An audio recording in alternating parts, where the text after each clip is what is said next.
Avant de commencer cet épisode, je souhaite prévenir nos auditeurs et auditrices. Les propos qui suivent évoquent des sujets sensibles, graves, notamment des violences et des agressions qui sont parfois difficiles à entendre. Si vous sentez que ces thèmes peuvent vous toucher personnellement, prenez soin de vous et écoutez-le seulement si vous vous sentez prêt. Si j'ai voulu garder cette conversation dans son authenticité, c'est parce qu'elle porte la voix d'Angela, une voix courageuse, une voix qui ose parler là où beaucoup se taisent encore. Dans un monde où les victimes sont souvent pointées du doigt, il est essentiel de le redire haut et fort. Les responsables, ce sont les auteurs, pas les survivants. Aujourd'hui, je voulais simplement, en tant que Mariam, prendre un instant pour dire à toutes celles et ceux qui ont vécu l'indicible, votre douleur est légitime, votre voix compte et votre silence n'est pas une honte. Cet épisode est un espace de parole, de respect et d'écoute. Merci à Angela pour ta confiance, ton courage et ta lumière. Bonjour Angela. Bonjour Mariam. Angela, est-ce que tu peux nous raconter un peu dans quel cadre familial et culturel tu as grandi? Je m'appelle Angela, je suis congolaise. J'ai grandi dans une famille chrétienne et pratiquante. Le cadre dans lequel j'ai grandi, c'était sain, mais il y avait des petits soucis où les enfants ne se font pas trop entendre. Puis je viens d'une famille assez nombreuse, donc tout le temps, chacun donne son avis, mais c'est les plus grands qui étaient plus entendus que les plus petits. Donc tu as grandi avec ce sentiment où tu sentais que tu n'étais pas forcément entendue ou que tu ne pouvais pas t'exprimer librement chez toi? Oui, exactement, parce que moi, je suis très différente de mes frères et sœurs. Déjà que je suis hypersensible. Ce trait de caractère, je l'ai connu bien après, enfin, des années après, à mon âge adulte. Du coup, quand j'étais plus jeune, je comprenais pas trop mes émotions et ça faisait de moi que j'étais très différente des autres. Le fait de pas savoir pourquoi je ressentais autant des émotions de façon intense, ça faisait que je me faisais pas comprendre, moi-même je me comprenais pas. Et donc, on mettait toujours dans la catégorie de celles qui étaient soit bizarres ou différentes ou qui avaient du mal à se mélanger avec les autres. La sensation avec laquelle j'ai grandi, c'est plutôt d'avoir été incomprise, de pas mettre des mots sur ce que je ressentais ou de pas pouvoir m'exprimer librement avec mes parents ou avec mes frères et sœurs. Et à quel moment tu as eu ce déclic justement pour te rendre compte que tu n'étais pas forcément à l'aise pour exprimer ce que tu ressentais, pouvoir être entendue, pouvoir être comprise aussi? Je l'ai ressenti très jeune parce que j'écris beaucoup. Du coup, à chaque fois que j'avais une émotion assez forte où je me sentais vraiment très mal, j'écrivais. Et si je dois donner un âge, je dirais qu'à partir de mes 14-13 ans, j'ai senti ça. J'ai ressenti que j'étais vraiment très mal comprise. Quand j'étais petite, je pouvais pas vraiment donner mon avis, je pouvais pas dire tout ce que moi je voulais. Il fallait juste écouter et suivre, écouter et obéir. À mes 15 ans, ça s'est vraiment officialisé que c'était réellement pas être entendu ou plutôt ne pas, les parents ils voulaient pas entendre parce que pour eux c'était aux parents de d'agir, c'était aux parents de prendre des décisions, c'était pas à l'enfant. L'enfant n'était là que pour obéir et pour suivre ce qu'ils doivent dire. Comment tu expliques cette situation? Le fait que, en tout cas dans le cas de ta famille, que les enfants n'aient pas leur place pour s'exprimer. Quand on donne pas l'occasion aux enfants de s'exprimer, il y a certaines personnes grandissent avec le sentiment de frustration. Et on ne sait pas comment cette frustration elle peut s'exprimer après. Parce que certaines personnes se refugent dans la frustration et après, ça devient une colère qu'on n'a pas forcément exprimée. Une colère qui n'a pas été exprimée devient, crée des trucs assez graves quand tu deviens adulte. Moi, de mon côté, je me suis rebellée, on va dire. J'ai attribué un caractère vraiment de rébellion. Je faisais tout ce qu'on me disait de pas faire. Donc, quand on me disait ne fais pas ça, moi, je faisais ça. Juste pour attirer l'attention ou parfois pour leur permettre de comprendre que j'avais aussi un mot à dire. C'est pas parce que j'étais un enfant, c'est pas parce que il y avait des personnes devant moi plus âgées que je pouvais pas dire, que je pouvais pas exprimer ce que je ressentais ou mon mécontentement, ma joie, tout. J'avais vraiment envie de l'exprimer, mais le fait que j'ai pas eu cette occasion, cette opportunité, je me suis dit, bon, que je m'exprime ou pas, au final, on va toujours me dire, c'est toujours elle la fautive, c'est toujours elle qui fait n'importe quoi, donc mieux, quitte à faire tout ce que j'ai envie de faire.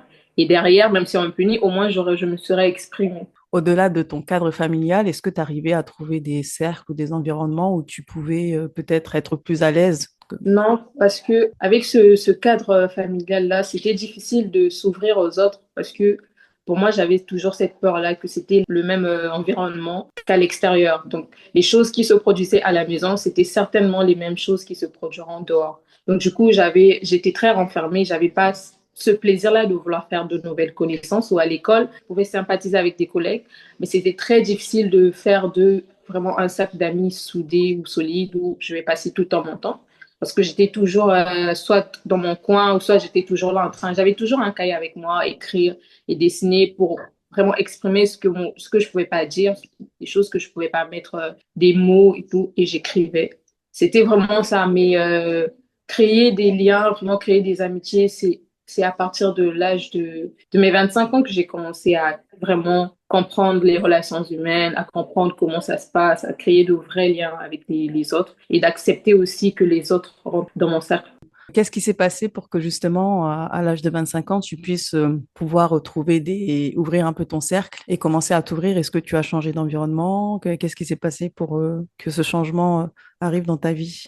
Je pense que c'est le fait de m'être découverte moi-même, d'avoir appris sur moi et aussi d'avoir mis des points sur qui j'étais par rapport à mes émotions, par rapport à tout ce que j'ai pu vivre. Comme je te disais, il y a des situations que j'ai pu vivre quand j'étais petite, je les acceptais pas, je les reflais. Et plus je grandis, et plus surtout avec ce qu'on apprend à l'école, on met des mots sur les choses qu'on connaissait pas. Comme par exemple l'hypersensibilité, je ne comprenais pas ça avant, mais c'est vraiment à l'âge de mes 24 ans que j'ai compris que l'hypersensibilité, c'est vraiment un trait de caractère, c'est pas un défaut. Et c'est vraiment à partir de cet âge-là que j'ai commencé à comprendre les choses parce que je me suis donné cette occasion de me connaître moi-même. Et après, au fil du temps, quand j'ai commencé à mieux me connaître et à accepter la personne que je suis, accepter ce que j'ai pu vivre, c'est là que j'ai compris que si je m'accepte moi-même, je peux accepter les autres. Donc, en découvrant les autres, je pourrais encore mieux me connaître et pouvoir savoir qui je suis, où je vais, avec qui je veux être. Où est-ce que tu as eu accès à toutes ces informations, par exemple, sur la santé mentale,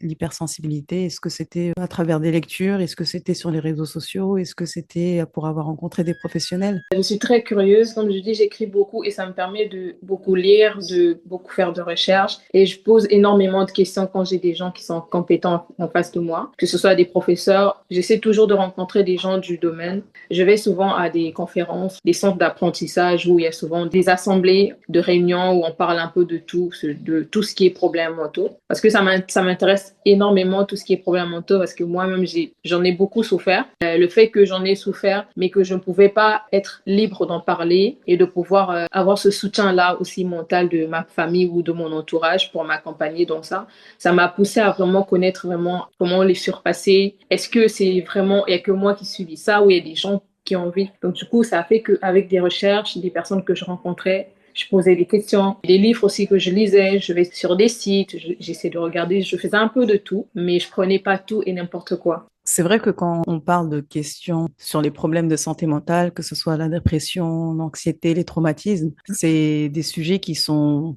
difficiles à aborder. Ouais. Pourquoi tu penses que c'est autant difficile d'en parler? Parce que je crois que déjà, de ce que j'ai pu comprendre ou voir, en Afrique, ça n'existe pas parce que c'est pas de la culture africaine. Je pense que c'est pas de la culture africaine d'avoir, de souffrir de problèmes mentaux. On se dit, quand tu subis quelque chose, tu encaisses et ça passe. Tu n'as pas forcément besoin qu'on sache de quoi est-ce qu'il s'agit. Et une fois que tu en parles, on a l'impression que tu n'es pas de la culture africaine. On a l'impression que tu es quelqu'un qui vient d'ailleurs et qui ramène, parce que chez nous, on dit souvent que ce sont des problèmes de blanc. Mais il n'y a pas de problème de blanc parce que l'humain en soi, c'est pas le blanc, c'est la personne en elle-même. Donc, que ce soit noir ou blanc, on est humain. Ce qui revient à dire que si le blanc, il souffre de ça, le noir, il peut souffrir de ça. Donc, ça, c'est pas question de couleur. Moi, je pense qu'il y a ce manque d'ouverture d'esprit, mais également aussi le refus de l'acceptation de ce qu'est l'être humain, parce que l'être humain, c'est pas juste le physique, il y a aussi le mental. Et je dirais même que le mental est plus important que le physique parce que c'est le mental qui permet à la personne d'être physiquement en forme. Si mentalement, t'es pas stable, mentalement, t'es pas épanoui, physiquement, on le ressent. Quand tu penses au mot tabou, qu'est-ce que ça représente pour toi personnellement? Pour moi, c'est des sujets qui sont limite inconcevables. C'est-à-dire que même penser juste à cela, c'est pas acceptable. C'est vraiment un sujet qui va mettre tout le monde mal à l'aise, où tu vas te sentir dans une ambiance où tu n'as pas envie d'être là. Ils vont pas le dire, mais l'énergie, ça va se dégager. La communication gestuelle, elle va tout dire. Tu vas comprendre par rapport au geste, comment la personne elle va te regarder, comment les gens autour vont se comporter. Tu vas tout de suite vite comprendre. Et le plus souvent, c'est les tabous, c'est des sujets non, qui devraient être normalisés, des sujets qui devraient être normalement bien écoutés parce que c'est au travers de ces sujets-là qu'à l'avenir, on sait comment surmonter les problèmes qu'on rencontre. Par exemple, pour les traumatismes, si quelqu'un ne sait pas accepter ce qu'il a vécu, il va refaire le même chemin de ce il a eu à vivre parce que pour lui, ce sera le chemin normal parce qu'il a connu que ça. Pour quelqu'un qui a subi des violences physiques, si elle ou se met en couple, il va reproduire le même cercle parce que pour lui, c'était ça l'image qu'il a eu ou qu'elle a eu de ses parents. Donc pour lui, c'est normal de frapper parce que c'est le seul langage d'amour qu'elle a pu avoir ou qu'il a pu avoir. Comment tu t'es construite en tant que femme? Je pense que c'est grâce vraiment aux gens que j'ai pu rencontrer parce que ces personnes m'ont vraiment aidé à m'accepter et à voir que j'étais pas différente, enfin, je suis différente, mais dans ma différence, je dois m'accepter. C'est pas ma différence qui va faire à ce que les gens ne puissent pas m'aimer ou à ce que je ne sois pas épanouie. C'est normalement même cette différence-là qui fait que les gens puissent s'intéresser ou puissent voir quelque chose de particulier en moi, parce que je suis pas comme tout le monde. Chacun a son histoire, chacun a son vécu.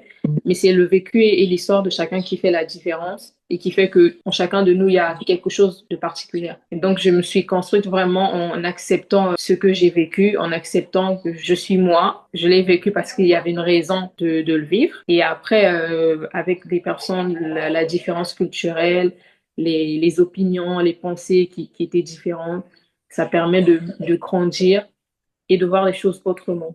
Et aujourd'hui, comment tu te sens? Qu'est-ce qui t'a amené à vivre à Dakar aujourd'hui? Est-ce que tu es toujours dans un environnement familial? Est-ce que tu vis seule? Ça peut jouer aussi dans ton cheminement, le fait de rencontrer de nouvelles personnes ou de rester dans l'environnement dans lequel tu as évolué pendant ta jeunesse. Je suis venue à Dakar pour les études. Je vis en colocation et le fait de vivre en colocation, ça m'a beaucoup appris parce que avant, je pouvais pas supporter vivre avec les gens. Je savais pas vivre avec les gens. Je pouvais vivre avec des gens, mais on avait l'impression que je n'existais pas. C'était vraiment, je suis dans une pièce, mais je ne ressens pas ma présence. C'est-à-dire que je peux être dans une pièce, il y a tout le monde, je vais me faire très discrète. Je vais être dans mon coin, je vais pas aller vers les autres, les conversations. Je vais vraiment faire tous les efforts possibles pour pas être avec les autres, que ce soit physiquement, mentalement. Même s'il y a des conversations qui vont m'intéresser, je vais faire le choix de pas m'inclure dans cela.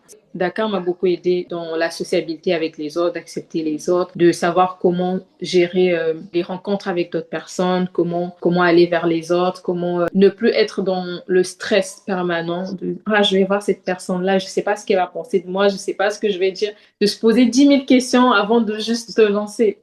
Dakar m'a vraiment aidé dans ce sens-là parce que la mentalité elle est très différente du Congo. Et les gens sont très ouverts parce qu'il y a tellement de différentes nationalités et tu as tellement de différentes cultures que tu découvres et ça me pousse encore plus à découvrir les autres et encore à me découvrir.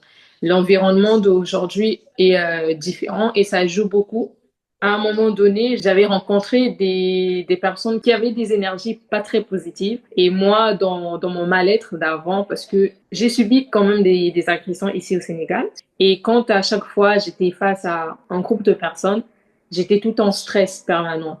Et donc, je rencontrais des gens avec cette énergie-là parce que j'avais pas cette paix intérieure, j'avais pas cette énergie positive pour attirer des personnes positives à moi pour que je puisse m'en sortir de la situation dans laquelle j'étais. Mais plus j'étais dans la situation de, ah oui, je me suis fait agresser, sûrement j'ai mérité ce que j'ai subi parce que je me suis habillée d'une certaine manière ou parce que je suis allée dans un endroit à une certaine heure. Et ça fait que tu rencontres des personnes qui ont eux aussi eu un passé pareil et vous allez plus discuter sur ce genre de trucs. Et ça permet pas à ce que vous avanciez parce que vous ressassez juste ce qui s'est passé au lieu de construire quelque chose, de penser positivement, d'aller de l'avant. Oui, on a suivi ça, mais le pire nous est pas arrivé. Là, à l'heure actuelle, mon environnement, j'ai bien fait le choix des personnes avec qui je traîne. Ça va beaucoup mieux. Je surmonte progressivement les traumatismes et ça va beaucoup mieux qu'il y a 2 ou 3 ans. Par rapport à ces agressions que tu as évoquées, est-ce que quand ça t'est arrivé, tu as pu en parler tout de suite à des gens autour de toi ou c'est des choses que tu as gardées? Non, j'ai pas pu en parler ni à ma famille ni à mes proches parce que je sais pas si j'étais dans le déni, mais j'avais l'impression que si j'en parle, c'est moi que je salis en racontant non, je me suis fait agresser. J'avais toujours cette impression si je raconte ça, ça veut dire que j'ai accepté que ça m'est arrivé et le fait de le dire à l'autre je sais pas, c'est peut-être me sentir un peu déstabilisée ou vulnérable face à la personne ou de ressentir un jugement dans son regard, dans son langage. J'avais trop cette peur-là de pouvoir m'exprimer à quelqu'un. Quand je voyais juste des gens, d'autres femmes, ou par exemple, à un moment donné, en 2020, 22-23, j'ai dû rencontrer une psy parce que ça n'allait plus du tout. J'arrivais plus à suivre ma vie quotidienne de façon calme et paisible et je devenais tout le temps très anxieuse. J'étais obligée de prendre une psy pour qu'elle puisse m'aider à aller de mieux en mieux. Quand j'ai commencé les séances de psychologie, j'ai vite compris que j'étais pas la seule à subir ce genre d'agression. Il y avait d'autres femmes. Et c'est de là où je me suis dit, en fait, si j'en parle, c'est pas pour me salir, mais c'est plutôt pour prévenir les autres femmes. C'est plutôt pour avertir que moi, je l'ai peut-être subi, mais toi, je peux t'éviter d'être victime de ce genre d'acte. Ouais, aujourd'hui, la peur, elle m'a quittée. C'est plus vraiment de la prévention ou de pouvoir aider quelqu'un si je peux par mon témoignage. Merci beaucoup. C'est très courageux ce que tu fais et c'est vrai que c'est pas simple. C'est pas toujours simple d'évoquer des sujets qu'on peut appeler tabous quand ça traite de santé mentale, quand ça traite d'agression, de tout type d'agression. Et les victimes parfois se sentent coupables parce qu'elles Ouais. se demandent si c'est de leur faute ou pas d'avoir subi certaines choses alors que c'est pas du tout le cas. Et c'est important d'être bien entouré, d'avoir des oreilles qui soient là pour nous écouter, nous accompagner, nous comprendre, nous croire aussi. Et c'est très important d'avoir ce soutien-là. Et je te félicite vraiment pour le parcours que tu as pris, le fait d'avoir conscientisé que tu avais un mal-être, que tu avais un problème, d'avoir fait les démarches nécessaires pour pouvoir rencontrer des professionnels, de t'entourer des personnes qui t'aident à avancer. Donc, bravo pour tout ça. C'est important. Merci, Et Maria. je t'en prie. Pour toi, aujourd'hui, Angela, qu'est-ce que ça représente de pouvoir t'exprimer ici, librement sur ces sujets? C'est toujours une opportunité parce que je sais qu'il y en a beaucoup, il y a beaucoup d'étrangères ou de femmes ici au Sénégal qui subissent, peu importe l'âge. Le fait d'en parler, c'est de mettre vraiment les gens en alerte. C'est vrai que lorsque tu subis la situation, sur le coup, tu te dis, est-ce que c'est vraiment à moi que ça arrive ou est-ce que je suis parano? Parce que il y a aussi le truc à souligner, c'est que quand tu subis ça, et c'est très triste parce que ici au Sénégal, les gens ne réagissent pas autour. Dans les transports en commun, il y a beaucoup d'agressions qui se font. Les gens, généralement, quand il s'agit des étrangères ou des étrangers, il n'y a pas de soutien. Tu n'es pas assisté, il y a vraiment personne qui te vient en aide et tu te sens vraiment sur le coup très seul. Là, sur le coup, tu te dis, oui, je suis pas chez moi, je suis à l'étranger, je suis ailleurs. Donc, s'il y a quelque chose qui m'arrive, soit je me défends, soit je me laisse contrôler par l'agresseur. Et c'est ce qui est triste parce que tu peux être dans un espace public, il y a énormément de personnes, mais il n'y a aucune personne qui va essayer de lever une main parce que tu n'es pas natif, tu n'es pas quelqu'un d'ici. Du moment où on voit que tu n'es pas quelqu'un d'ici, c'est très difficile de parler. Même quand tu essaies de demander de l'aide, il y a déjà la barrière quand tu parles pas la langue. Et cette barrière-là, ça fait aussi que tu te sens vraiment mise à l'écart. Parce que une fois que, si par exemple, si tu commençais à parler Wolof, les gens viendront vite vers toi parce que tu as cette langue déjà. Donc, on va se dire que oui, elle est étrangère, mais elle s'est vraiment intégrée en parlant la langue. Mais quand tu parles français, tu vas voir, les gens, ils vont juste te regarder. Et c'est vraiment dommage parce on est dans un pays où il y a n'importe où, tu vois, il y a toujours du monde, il y a toujours des gens. Et se sentir en insécurité permanente, surtout pour les filles, à certaines heures, à certains endroits, c'est assez triste. Et tu as des exemples d'agression? Enfin, si tu as envie de les partager, évidemment. Pas plus tard qu'il y a un mois, je pense, j'habitais d'abord à Wakam et je cherchais un nouveau logement. Et quand je venais, il était 9 heures. J'avais mis un pantalon et un haut, un débardeur. Et en venant, je passais vers le rond-point 6. Quand je passais, quand je regardais droit devant moi, j'ai vu ceux qui conduisent les motos là. Ils s'étaient garés. Bon, moi, je me disais que c'est juste quelqu'un qui conduit une moto, il n'y a pas de souci. Et il était ivre, il avait la cigarette en main. En fait, il avait tout un physique qui repoussait. Déjà, quand je l'ai vu, je me suis sentie déjà très inquiète. J'étais là, j'ai commencé à stresser. Il est passé devant moi, il a commencé à me dire non, t'es belle, je te trouve belle, je veux de toi. En plein jour, il était 9 heures du matin et au rond-point 6, à 9 heures du matin, c'est toujours blindé. J'ai commencé à aller devant. Quand je vais devant, en fait, il me barrait littéralement la voie. Je pouvais plus passer. Après, il venait vers moi. Il a commencé à me brutaliser. Je l'ai poussé. Il parlait au lof. Donc, je savais que la personne n'était pas en état de sobriété. Je sais ce qu'il voulait. Les gens autour savaient ce qu'ils voulaient parce qu'il y avait d'autres qui rigolaient. Et du coup, j'ai insisté, mais après, à un moment donné, j'ai pu me dégager. Quand je suis passée, j'ai commencé à vite marcher. Je voyais qu'il me poursuivait derrière. J'ai traversé. Au goudron, j'étais très paniquée que j'ai fait 2 fois le tour du goudron alors qu'il y avait des voitures qui passaient. Et à un moment donné, il allait m'attendre de l'autre côté de la route. J'ai dit non, je vais pas continuer. J'ai pris le taxi et je suis partie. Là, j'étais vraiment, vraiment, vraiment stressée parce que, en fait, je savais que si j'avais pas agi, la personne allait me faire du mal parce qu'il avait déjà commencé à me brutaliser. Il avait commencé déjà à me violenter devant les gens, mais les gens, ils disaient rien, en fait. Et ça, c'est encore une de plusieurs fois parce que une fois aussi, j'avais pris un taxi, il était 21 heures. J'avais porté une robe et quand j'ai pris le taxi, on partait à la Corniche Almadies. Et dans le taxi, quand j'étais assise, on voyait un peu mes cuisses. Le monsieur, il a commencé à me regarder au rétroviseur. Et je prêtais pas attention, j'étais sur mon téléphone. Après, à un moment donné, je me suis dit, essaie de relever ton visage. Quand je relève mon visage, nos regards se croisent. Après, quand j'ai regardé, j'ai souri. Parce que je croyais que, voilà, il y avait rien. À un moment donné, j'ai suivi un mouvement de sa main qui était sur lui et l'autre sur le volant. Je me suis dit, bon, il fait quoi? Quand je vois, il y avait sa main sur son sexe. Il a commencé à se toucher. Après, c'est là où j'ai compris. Et quand je relève mon visage, je vois encore qu'il regardait, mais il regardait en direction de mes cuisses. Et il a commencé à se masturber dans le taxi. En fait, sur le coup, j'étais tétanisée et j'ai dit non, c'est pas vrai, c'est pas ce qui m'arrive. En fait, c'est pas réel. Mais je regarde encore, je suis qu'il est toujours en train de le faire. Après, j'ai écrit un message à un ami, j'ai dit à un ami, je sais pas ce qui se passe, mais voilà ce qui se passe. Il m'a dit, il me sort du taxi. Du coup, j'ai dit au monsieur, déposez-moi là parce que je vais prendre un autre taxi. Il a dit, mais non, on n'est pas arrivé. J'ai dit non, déposez-moi là parce que là, je me sens pas bien dedans, je veux juste descendre. Il m'a dit d'accord. J'ai payé mon taxi. Après, j'ai fait un demi-tour à la maison parce que j'étais angoissée. J'ai dit, mais c'est pas normal ce qui vient de m'arriver, en fait.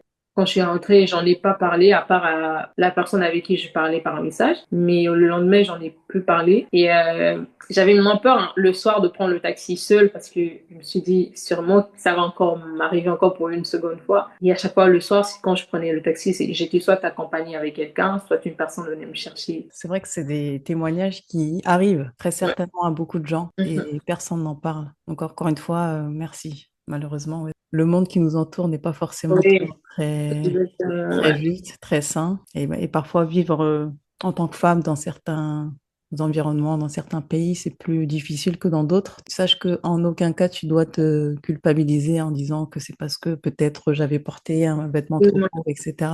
Faut pas inverser les rôles. Aujourd'hui, ta voix porte un message qui traverse les frontières et les générations. J'en profite pour remercier tous les auditeurs à travers le monde. J'ai été agréablement surprise que le podcast soit écouté en France, en Angleterre, en Espagne, aux États-Unis, aux Émirats arabes unis, au Ah Sénégal, etc. ouais, félicitations. Ça me touche beaucoup de voir que toutes ces voix d'inconnus fassent écho à travers le monde. Qu'aimerais-tu dire aujourd'hui à toutes ces personnes qui nous écoutent? Alors, ce que je pourrais leur dire, c'est déjà de s'accepter en tant que femme, en tant qu'homme, d'accepter qui on est, ce qu'on a vécu, et de décider de faire le choix de plus être la victime, mais de prendre les choses en main. C'est vrai, on peut subir des choses, on peut traverser des situations. Rien n'est éternel. Les choses passent toujours, elles finissent par passer. Bien que l'on peut garder des traumatismes, mais les traumatismes peuvent être réglés. On peut les surmonter, on peut les traverser. Ça peut prendre du temps pour certaines personnes, pour d'autres, ça prend pas du temps.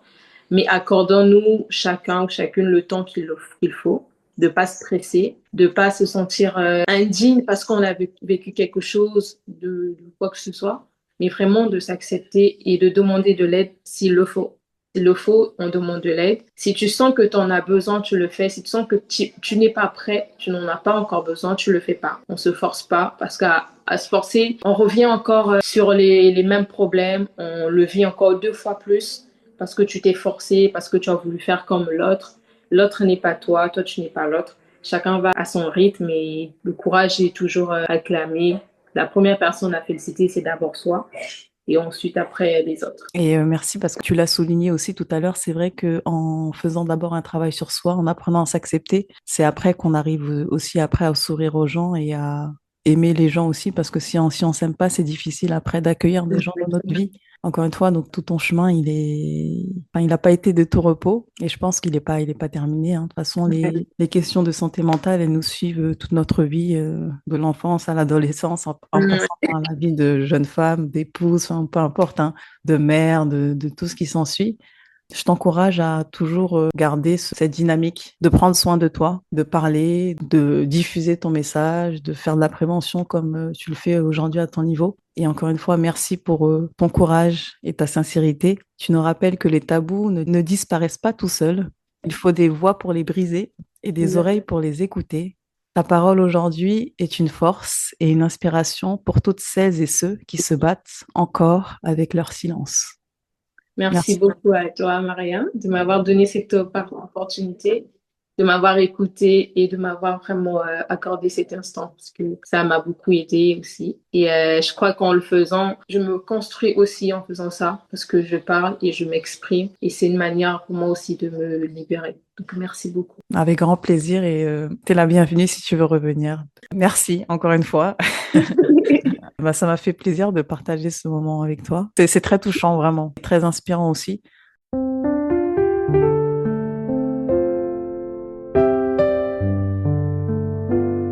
Vous venez d'entendre la voix d'Angela, une voix qui a osé nommer ce que beaucoup gardent encore en silence.